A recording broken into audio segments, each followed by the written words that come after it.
Welcome back to another episode of NBA by Jellyman, episode 15, week 13 review, team and player consistencies as per usual. Deep dive into the players currently out at the moment, so injuries and what that means for those specific teams, and then also week 14 preview as well as the best bets for Tuesday, the 17th of January. We'll crack straight into it. We've obviously got topic 1 here. NBA Week 13 in review, winners, losers, and highlighted stats as per the usual. So we head back to Tuesday, January the 10th. We had the Pelicans beat the Wizards 132-112. CJ McCollum, 34 points. KP Porzingis, 23 points and 10 rebounds. The Celtics beat the Bulls by 8 points, 107-99. Obviously, the Bulls without DeRozan for the moment. LaVine had 27, 7 and 6. Tatum, 32, 8 and 7. The Bucks beat the Knicks by 4 points, 111-107 in New York. Giannis had a average game, 22 and 10, but his teammates made up for it. Brunson, 44 points and was automatic from everywhere. The Grizzlies beat the Spurs by 8, 121-113. Tyus Jones, 24 and 6. No Morant in that one. The Nuggets beat the Lakers 122-109. Westbrook, 25, 7 and 7. Jokic, another triple-double, 14, 11 and 16 assists. And the Kings beat the Magic by 25 points. Harrison Barnes had 30 points in that one. Moving to Wednesday's games, we had the 76ers thrash the Pistons 147-116, Embiid 36 and 11. Thunder lost to the Heat by 1 point, 112-111. The Heat actually only had 8 active players by the end of the game, with Dedmon going out in that one, ejected by almost like his own team. Butler had 35 points in that one, a lot of them coming from the free throw line. From memory, watching that one, I think they were 44 of 44 from the free throw line, which is unreal. Giddey actually had a triple-double, 18, 15 and 10 in that one. The Raptors beat the Hornets in Toronto 132-120. Rozier 33 points, Siakam 28 points. The Jazz beat the Cavs, Clarkson 32, Mitchell 46. That was an interesting one. The Cavs were actually up by 7 towards the back end of that game, and then the Jazz came back 9-0 run to win it. Mitchell obviously wasn't clutched enough late, but was clutch in the leading up. Obviously 46 points in his return to Utah. The Suns beat the Warriors 125-113. Pretty much shocked the Warriors because the Warriors got all their players back. The Suns obviously a lot of injuries, but the bench and second unit and third unit for the Suns actually dominated the Warriors. The Magic, they beat the Blazers in Portland 109-106. Franz Wagner 29 points, Lillard 30 points. The Clippers beat the Mavericks 113-101. Luka had 43, 11 and 7. Kawhi had 33 and 9 there. Thursday's games, they saw the Pistons beat the Wolves 135-118. They bounced back from a big loss by 30 points to actually win the next day. Bogdanovic had 27 points, Gobert 16 and 14. The Wizards beat the Bulls 100-97. LaVine had 38 points. Denny Advija, probably haven't said that right, but 9 points and 20 rebounds there for the Wizards. The Bucks beat the Hawks 114-105. Brook Lopez 20 and 12. Bogdanovic 22 points for the Hawks. The Celtics beat the Pelicans 125-114. Jaylen Brown 41 points and 12 rebounds. CJ McCollum 38 points there. Tatum also had a big game with 31 points as well. The Knicks beat the Pacers in New York. Brunson another 34 points. Buddy Hield 31 points in that one. It was 119-113. The Grizzlies beat the Spurs again. Morant actually played that one, had 38 points. Jones on the other side for the Spurs had 22 and 6 and 6. It was 135-129. And the Nuggets beat the Suns 126-97. Jokic 21, 18 and 9 in that one. Didn't have a lot of game time towards the back end because they thumped them by so much. And then the Kings beat the Rockets 135-115. Fourth quarter was 41-20, which sets up a bit of a theme for the Rockets at the moment. They're in a game till the end of the third quarter, and then they get blown out in the fourth. Sabonis had 25, 14 and 9. Sengun had 10 points, 10 rebounds and 10 assists for his first triple-double there. Friday's games, they saw the Thunder beat the Sixers in Philadelphia, 133-114. SGA had 37, 8 and 6. Harden had 24, 6 and 15, but it wasn't enough. The Celtics beat the Nets in Brooklyn, 109-98. Smart had 16 and 10 assists. Kyrie, 24 points. Obviously no KD at the moment. The Heat beat the Bucks 108-102. First of 2 contests in that one. The Raptors beat the Hornets 124-114. Again, 35 points for Siakam. Ball had 32 points there. The Mavericks beat the Lakers 119-114 in double overtime. The Lakers had 2 or 3 chances to win it. They've been quite unlucky across the last few games there. Luka 35, 14 and 13. LeBron 24 points, 16 rebounds and 9 assists. And the Cavaliers beat the Blazers in Portland, 119 to 113. Allen had 24 points and 10 rebounds. Lillard had a 50-piece there. Saturday's games. The Pelicans beat the Pistons 116 to 110. Jay Val, 33 points and 16 rebounds. Sadiq Bey on the way to 20-plus points across his last 3 games. 20 points and 10 rebounds in that one. The Hawks beat the Pacers 113 to 111. Okongwu had 18 points, 20 rebounds, and 4 blocks. Mathurin had 26 points there. The Knicks beat the Wizards 112 to 108. Jalen Brunson, another big game, 34 points. Kuzma, a huge game with 40 points. And then the Warriors beat the Spurs at the Aladome, obviously breaking that record for the most people attending a NBA game, 144 to 113. Jordan Poole, 25 points and 6 assists. Trey Jones, 21 points there. The Thunder beat the Bulls in Chicago, 124 to 110. Giddey, 25, 10 and 6. Vooch, 19 points and 11 rebounds. And the Wolves beat the Suns in Minnesota, 121 to 116. Anthony Edwards, 31 points. Damian Lee, 31 points as well. The Jazz beat the Magic in Utah, 112 to 108. Markkanen had 28 points and 12 rebounds. Wagner, 26 points. And the Nuggets beat the Clippers in LA without Jokic, 115 to 103. Murray had 24 points. Leonard, 24 points. And the Kings once again beat the Rockets, 139 to 114. Another big win there. Sabonis, triple-double, 19 points, 15 rebounds, and 16 assists there. Smith Jr. had 27 points and 8 rebounds for the Rockets.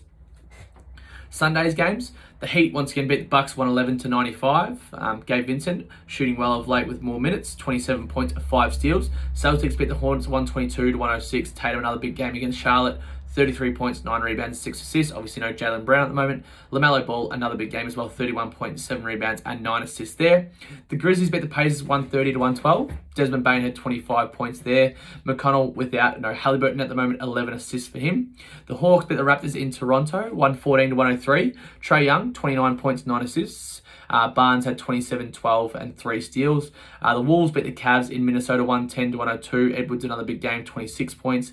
And the Sixers beat the Jazz in Utah 118 to 117. Harden had 31, 6, and 11. Clarkson, another big game, 38 points there. Embiid had the winner in that one. And then the Blazers beat the Mavs 136 to 119. Lillard had 36 points. Luka was held very well, only had 15 points and 10 assists there. Last but not least, Monday's games.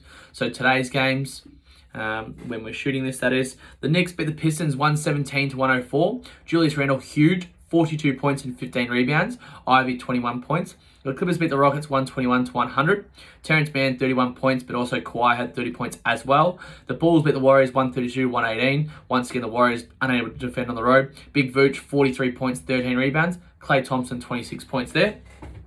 And the Thunder beat the Nets in Brooklyn, 112 to 102. Giddey, 28, 9 and 9. Claxton, 17 and 13, and 4 blocks. The Kings, 132 to 119 against the Spurs. Sabonis, 18, 18 and 8. And then the Nuggets beat the Magic with a Joker 3. 119 to 116. The Joker did have 17, 10 and 14 in that one. And the Blazers once again beat the Mavs 140 to 123. No Luka in that one. Lillard, another 40 points. And then Sixers beat the Lakers 113 to 112. Embiid, 35 points and 11 rebounds. LeBron, 35, 8 and 10. And watching that, they didn't call a timeout. This is the Lakers towards the end of the game. Russ does something with it, turns it over. LeBron gutted. Another close loss for the Lakers there. That is the week in review for the NBA, week 13, winners lose. Jump into topic 2, which is obviously the player and team consistencies who've been performing well for each team at the moment. Look at the Hawks. Trae Young, 26 plus points in 6 of his last 7 games, 8 plus assists in 8 of his last 9 games. The Celtics, Tatum, 29 plus points in 5 of his last 6 games and 8 plus rebounds in 5 of his last 6 games. Marcus Smart, 10 plus assists in his last 2 games. Obviously no Jaylen Brown, so his usage has increased at the moment. And the Nets, they've lost their last 2 games and under 110 points in their last 4 games. So obviously no KD really hurting them at the moment. Hornets have lost their last 4 games and they've allowed 120 plus points in 6 of the last 8 games. LaMelo Ball, 24 plus points in 4 of his last 5 games, 7 plus assists in his last 6 games. Rozier, 21 points plus points in 6 of his last 7 games there. So obviously Ball and Rozier playing super well. LaVine, 25 plus points in his last 6 games. And the big Vooch, 19 plus points in 6 of his last 8 games. Obviously coming off that big 40-point game as well. 10 plus rebounds also for the Vooch in his last 9 games. The Cavs, Jarrett Allen, 8 plus rebounds in 9 of his last 10 games as well. And then the Mavericks, they've actually lost, well, their last 6 losses have been by 10 plus points. So when they lose big. Which was obviously today once again, and prior to that against Portland. Christian Wood, 21 plus points in 7 of his last 9 games, and Luka, 10 plus assists in 3 of his last 4 games. The Nuggets, they've won their last 6 games, and 115 plus points scored in their last 6 games as well. So obviously, off the back of wins, is them scoring a lot of points. Jamal Murray, 18 plus points in 5 of his last 6 games, and the Joker, 9 plus assists in his last 8 games. The Pistons, they've actually lost 5 of their last 6 games, and they've allowed 116 plus points in their last 8 games. So on the flip side of the Nuggets, obviously the Pistons losing a lot of games, allowing a lot of points. Saddiq Bey, 20 plus points in his last 3 games. The Warriors, Klay Thompson, 24 plus points in 6 of his last 7 games. For the Rockets, they've lost their last 10 games, and the last 6 losses have been by 8 plus points. Last 3 losses actually by 13 plus points as well. The Indiana Pacers, Mathurin, 16 plus points in 6 of his last 7 games. More usage, more minutes at the moment with Halliburton out. The Clippers, Leonard, 24 plus points in 6 of his last 7 games, so finding some good form. Obviously, PG out at the moment. LeBron, for the Lakers, 35 plus points in 4 of his last 6 games, 8 plus rebounds in 6 of his last 7 games, 6 plus assists in his last 7 games. Westbrook, similarly impressive, obviously not as, but 18 plus points in his last 6 games, 7 plus rebounds in 5 of his last 6 games, 7 plus assists in 5 of his last 6 games. The Grizzlies, they've won their last 9 games, and all 9 wins have been by 6 plus points as well. And then Bane, 18 plus points in 5 of his last 6 games. For the Heat, Bam has had 20 plus points in 8 of his last 9 games and 11 plus rebounds in 5 of his last 6 games. For the Pelicans, CJ McCollum, 26 plus points in 5 of his last 6 games. And for the Knicks, they've won 7 of the last 8 games. Randall, 25 plus points in 11 of his last 13 games and 11 plus rebounds in his last 10. For Brunson, 24 plus points in his last 7 games. The Thunder, they've actually won 5 of their last 6 games, and all 5 wins have been by 10 plus points. So they're playing some good basketball. The way they move the ball is super impressive. The only unimpressive thing about them is how much they foul and how much they leap off their feet, but they also recover really well with obviously that young, energetic core they have. SGA, 28 plus points in 5 of his last 7 games. And Giddey, he's actually averaging 20 plus points, 7 plus rebounds, and 6 plus assists over his last 10 games. So he's playing super well. Couple of close triple-doubles. If you're looking for some value there, Giddey for a triple-double, it's worth a tenner each couple of games, especially against a team that allows a lot of points. The Orlando Magic, Franz Wagner, 19 plus points in 7 of his last 8 games. And Bonjoro, 18 plus points in 7 of his last 8 games there. For the Phoenix Suns, they've lost 8 of the last 9 games, obviously without CP3, sometimes Aiden, and also Booker at the moment. The 76ers, Harden, 20 plus points in 10 of his last 12 games, and then also 11 plus assists in his last 6 games as well. Embiid, 30 plus points in his last 4 games. For the Blazers, Lillard, 30 plus points in his last 5 games. And the Kings, they've won their last 4 games, and all 4 wins are by 13 plus points. So covering their line and winning well are Sacramento. The danger thing about Sacramento for other teams is how well they shoot the 3 ball. So if they get hot, they can also bring it off the bench with a lot of good 3-point shooters off there. De'Aaron Fox, he's had 23 plus points in 6 of his last 7 games, and Sabonis, 18 plus points in 10 of his last 11, 14 plus rebounds in 6 of his last 8, and then 8 plus assists in 6 of his last 7. Now, one thing we will mention about the Kings, Sabonis has actually tailed back his defensive, prowess, because he's the only big for Sacramento who plays consistent minutes. So they don't really have a solid, power forward or 4. So what that means is when a opposition team who has a good big fella come in, look for that big fella to play really well, rebounds, assists, rebounds and points. And then also on the other end, plenty of rebounds because of the way the Kings like to shoot the 3 ball. The Spurs, they've lost 8 of the last 9 games. The Raptors, Barnes, so Scotty Barnes, 20 plus points in 3 of his last 4 games. And then for the Utah Jazz, Markkanen, 25 plus points in 9 of his last 10 games. Clarkson, 23 plus points in his last 3 games. And Mike Conley, 7 plus assists in 8 of his last 9 games there.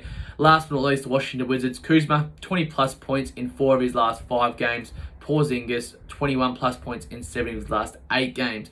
As always, we'll put all of those stats in the show notes so you can enjoy them and use them going forward this week. Obviously checking who the teams are playing, how they're traveling and everything like that prior to putting anything on. Topic 3, deep dive into players out. So injuries at the moment, we've got 6 sort of explanations there as to players that are out at the moment and what it means for their team, increase of points, rebounds, whatever, wherever there. So the first one is Jaylen Brown, obviously currently out for the Celtics. Unsure how long it might be. Might only be for a few more games. NBA players tend to get back quite quickly. But what it means is obviously an increase of usage for Tatum and Smart. Tatum obviously points, rebounds, assists are always there, but a little bit of an increase. Obviously the bookies look at that as well, but it's good to sort of notice that one. And then Smart's usage as well. So I've seen him obviously a couple of big assist games with 10 and 12 assists across his last 2 games. Obviously the ball is in his hands more with obviously Jaylen Brown out. And then also an increase of Brogdon's minutes. So obviously had a 30-piece last game, but his increase in minutes with Jaylen Brown being out there as well. They were already sort of high, but an extra sort of 5-6 minutes because Jaylen Brown's currently out, but still coming off the bench for Brogdon. So that's for the Celtics. So increase of points and rebounds for Tatum, increase of Smart's assists, then increase of Brogdon's points as well coming off the bench. For the Nets, obviously Kevin Durant out at the moment. It increases Kyrie Irving's responsibility, but it doesn't exactly mean his points will increase because he hasn't been able to be a number 1 scorer on a side as of yet throughout his career. He likes being that number 2 guy with a little bit of focus, a little bit of room being put into holes. Also, Simmons was out today against the Thunder, which didn't help them. But what it means for the Nets is they'll likely lose a few more games in that stretch that KD is out, just because of the teams they come up against just have those 2 or 3 scorers, whereas you've got the Nets who have Kyrie obviously as their main scorer, but then when you have Simmons and Claxton on the court together, they're 2 players that can't create their own shot. Now, yes, they can obviously rebound and defend, and obviously Simmons can create shots for other people, but when you have 2 out of the 5 people on the floor that can't, get their own bucket as per se, it's difficult to contain that consistent scoring, especially when you come up. Let's use the Celtics as an example where you've got Jaylen Brown, Jason Tatum who can get their own buckets, but then they set up Smart, Horford, Williams, as well as White, or Brogdon comes on, he can get his own shot. So just comparing them to guys like the Celtics or people with 2 prone scorers that can get a bucket at any time. So that's the Nets losing a few more games throughout the stretch that Kevin Durant is out. Oubre Jr. and Hayward still out for the Hornets. What it means is Ball and Rozier need to do everything, which they already currently are, but just having a look at their points over, Ball's been scoring 24 plus points consistently, Rozier 21 points consistently. Combining those 2 together consistently will get quite good value. DeRozan currently out for the Bulls. He was listed 50-50 today, but we'll see how that pulls up. Those quad strains are quite different because they might feel good and then they might go again. So what it means is obviously LaVine and Vucevic uses and points need to be increased. So we've seen the big Vooch, his points increased in late, and then LaVine just has the ball in his hands more, which means he's obviously going to score more. So that's the Bulls. In terms of their win-loss, they were going average anyway, so I can't see that increasing or decreasing while DeRozan is out. Miles Turner and Halliburton currently out for the Pacers. It just means the Pacers are going to lose a few more games through the stretch that Halliburton is out because he controls their offense and creates for them there. The Pacers have been going quite well, but they just don't have, the playmaking ability. McConnell comes in, but he's just not the same as what Halliburton can, and they like to push the pace there. Last but not least, Paul George still out for the Clippers. Obviously, Kawhi's points increasing, but also his form's increasing. So, looking him to score, 25, 30, even when PG comes back, it'll be interesting to see how that all goes. And also Terrence Mann, improvement of late, but then also his minutes have increased and his responsibilities increased running that point guard position for the Clippers. So that is all. Feel free to reach out if you've got any more questions about that sort of deep dive space. But we'll jump into topic 4, which is the Week 14 preview. So we jump into Tuesday. A lot of early games. So I'm up in Brisbane, so it's at 4 a.m, 5:36, 6 a.m. I haven't sort of researched as to why that is, but it's just the way it is. So the Celtics at the Hornets, Pacers at the Bucks, Pelicans at the Cavs, Raptors at the Knicks, Warriors, Wizards, Heat, Hawks, Jazz, Timberwolves, Suns, Grizzlies, Rockets, Lakers. Tomorrow, a couple of games to look at is that Pacers Bucks one, depending on who's healthy. The Bucks should win that one. So does the Pelicans, the Cavs, The Cavs should win at home. The Raptors and the Knicks, they've actually beaten each other in each other's building, if that makes sense. The Warriors and Wizards very average on the road. The Heat and Hawks, I'd be staying away from anything head-to-head in that one. Be looking at maybe Bam and Young points and assists, which we'll explain in the next segment. The Jazz and Timberwolves beat each other in each other's building as well. Suns and Grizzlies. Grizzlies should win that easily, especially after the Suns shocked them when they didn't have any players. And the Rockets-Lakers, look for the Lakers to thrash the Rockets after a couple close wins there. Jumping to Wednesday, we've got the Raptors at the Bucks. That'll be an interesting game to watch as well. And the Blazers at the Nuggets. Obviously, Lillard against the Nuggets is always interesting. The Sixers at the Clippers also a very interesting matchup there as well. Thursday's games, the Wizards at the Knicks. The Knicks should win that easily. Hawks at the Mavs, depending on who's healthy for both sides. But, Trae Young versus Luka, if Luka is healthy. Cavs at the Grizzlies. That's an interesting matchup there. Morant versus Mitchell. The Heat at the Pelicans, depending on the health of both those sides at the moment, that's really what it matters. Pacers at the Thunder. Thunder should win that one. Clippers at the Jazz. Kawhi going to Utah is always an interesting battle. The Clippers should be able to go in there and win that one, but it depends who's healthy once again. The Wolves at the Nuggets. Nuggets should win easily at home. And the Kings at the Lakers. That one to be a high-scoring game is our sort of point of view on that one already. Friday's games. Warriors at the Celtics, be an interesting one to watch. The Celtics should thrash the Warriors, especially with the Warriors going into Boston. The Nets at the Suns, two very injury-prone teams. The Nets should get the win in that one. And the Sixers versus the Blazers there. Look for Embiid to have a big game in that one, especially without the defense there. And then also Lillard have a big game because he comes off that pick and roll, likely with Harden and Embiid. It'll be pick and roll versus pick and roll down both ends. Be an interesting matchup to watch. Saturday's games, we like to look at the Knicks and the Hawks, always an interesting battle there. The Warriors at the Cavs, the Heat at the Mavs is a good one as well. And then also the Nets at the Jazz, Grizzlies Lakers, that's a good matchup. And the Thunder at the Kings, high scoring game at the 1 p.m. game in the afternoon. Sunday's games, Celtics at the Raptors, always interesting when Tatum goes up into Toronto. The Hornets, the Hawks, look for that to be a high-scoring game. Ball likes to play in Atlanta as well. The Bucks at the Cavs, depending on health. But that'll be an interesting matchup there. Obviously, Giannis going into Cleveland. And then the Sixers versus the Kings later that afternoon. Monday's games, Pelicans at the Heat, Knicks Raptors, Clippers Mavs, Thunder Nuggets. Nets Warriors will be an interesting one. Kyrie going to go Golden State returning home after a road trip. And the Lakers at the Blazers. Portland should get a win on that one, but LeBron always likes to play against Portland there. So that's the week leading up, the games there. And we'll jump into, topic 5, the example days. So Saturday the 14th of January and Sunday the 15th of January. So Saturday we saw plus 12.40 units. So we hit a 6 of 8 there.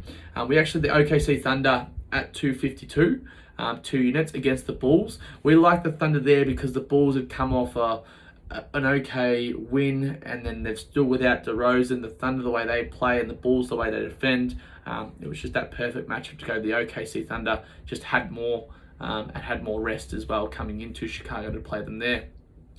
The Magic of the Jazz, Markin actually scored 28 plus points in a lot of games in a row, had been scoring that consistently. Also coming up against the Magic, they like to hold in the paint with their size, so his shooting from the outside really matched up well against the Magic. And then Wagner over 25.5 points, paying $3.90. 1 unit on that one. So 2 units on Markin over 27.5, and then Wagner as well, 26 plus points. Reason we like that one because the Jazz don't protect the paint very well. Wagner obviously scored that mid-range and score all 3 levels actually, from 3 in the mid-range and at the ring with his size there. So attacking the Jazz that way suited him very well. The Nuggets, the Clippers, we had 20 plus points for Jamal Murray and then 15 plus points for Aaron Gordon, paying 241.5 units. We like that matchup because obviously no Jokic, Murray then has more usage of the ball in his hands more, but then also Gordon needs to be in that pick and roll a lot more with Murray. And also down low. And then the Clippers' size with just Zubac meant Gordon could get some easy buckets at the ring. Last but not least, the Rockets, the Kings. We like the Kings minus 9.5 in that one, which came to fruition, 190 for 3 units. And then we like Sabonis to record a triple, and he had 16 assists. Just the way the Rockets are defending suited him well. And then Sengun, the game before actually getting a triple-double would have set Sabonis a little bit off there, knowing he could be a bit better than that. Sunday, we actually had plus 8.41 units as well. We had a little line multi there with the Boston Celtics minus 3.5, the Grizzlies minus 3.5. $2, 3 units on that one. Nice and safe there. Both club teams actually covered the line. We like to play it a little bit safer with that one. The Celtics, the Hornets with Marcus Smart, 10 plus assists, 260, 1.5 units. As we said, with Jaylen Brown being out, Smart's usage increases there. And then the Cleveland Cavaliers at Minnesota Timberwolves. The Timberwolves with Gobert, we knew that Allen and Mobley and then the two guards of the Cavs would attack him. And hence we had Jared Allen over 23.5 points and rebounds, and then Mobley over 22.5 points and rebounds. So the two bigs down low attacking Gobert, trying to get him into foul trouble. And then once he was out, they could attack even further there. And then we had the Mavericks at the Trailblazers. Portland, 3 units, 180. We noticed in Luka's last game that he was a bit hobbled. And we also noticed last time they played in Dallas, they were trying to obviously double team Luka, and then the Dallas Mavericks were hitting shots, but that was with a full squad. They haven't had that in a while. Lillard also over 29.5 points. He'd actually had 30 plus points in a lot of home games of late. 193, 2 units on that one. That was 2 example days anyway. Obviously, all those analysis and stats are all included in the emails that we send out. If you are interested in jumping on, jellyman.co is obviously all the subscriptions, or just shoot us a message via Messenger. Last but not least, best bets for Tuesday, the 17th of January. If you get in time to listen to this before those games start early morning, we've got actually quite a few stats that we can run through for tomorrow's games. So we're actually liking, obviously, the Celtics line, Tatum over 30 plus points, and then Smart as well, but then also Ball and Rozier, 20 plus points apiece there. High scoring early game. The Pacers, the Bucks line, if Giannis does play, the Pacers obviously down with the injury at the moment. The Bucks back at home, especially after a couple losses in Miami. Being back at home, their shooters shoot a lot better than they do on the road. The Pelicans at the Cavs back at home. I think they're 18-4 at home. So we like the Cavaliers line at that one. Obviously, Pelicans are a bit down with the injury at the moment and don't play as well on the road as they do at home. The Raptors at the Knicks. The Knicks line, they're in form at the moment. I think they've got one of the best net ratings across the last month or month and a half of basketball since December the 3rd. I read on one of the stats the other day. So the Knicks line in that one, all of them head-to-head with like a Randall rebounds or Brunson rebounds. The Warriors versus the Wizards, they just gave up 40 plus points to Vooch. That's the Warriors. They'll be without Klay Thompson. We like Kuzma and KP points, one or the other or both. Just with obviously Beal being out at the moment, the ball runs through those two guys there. And also having a look at how Curry's going to back up, back to back. Who starts in place of Klay Thompson as well? Is it just Wiggins and then someone else, or does Paul come off the bench there? The Heat at the Hawks, so we like Bam, 20 plus points, and Young, 8 plus assists in that one. Bam, 20 plus points, as we already mentioned, 8 of his last 9. He's actually had 32, 24, and 21 points in his last 3 games against the Hawks as well. And then Young's had 14, 8, 7, and 9 assists in his last 4 matchups against the Heat, and 8 plus assists in his last 4 games, as well as 8 of his last 9 games there. So those two as a combo. The Jazz and Wolves, it just depends who's healthy for both sides at the moment, with, I guess, couple of players in game time decisions. The Suns at the Grizzlies, we like the Grizzlies line, but they're also baying points. The Rockets at the Lakers, Westbrook, points, rebounds, and assists. He actually had 38 and 6 against the Rockets in his last game, 24, 13, and 10, 27, 9, and 7, and 28, and 9. So his PRA against his old squad there. LeBron's also had a couple of games. Look at something a bit different with LeBron. I don't think he's going to need to score as many points as he has been. So look at his under points, over rebounds, over assists. Might be a bit of value there for you. But that is all for this evening. Good luck for this week of punting. Feel free to reach out at Sports Tips by Jellyman. Like, follow, and subscribe. All that good stuff. Obviously, tomorrow's games are quite early. And then looking at Wednesday's games, there's only 1, 2, 3, 4. So I'll sort of spread out well on Wednesday. But look at some early games and make sure you're having a look at those teams tonight. We jump on RotoWorld. And if you want to find any stats, check out statmuse.com. They always have the best stats and we find them a lot there. We also keep our own records there. So feel free to like, follow and subscribe on all good platforms. Jellyman.co is where you'll find all our subscriptions. But all the best for that. Thank you for listening.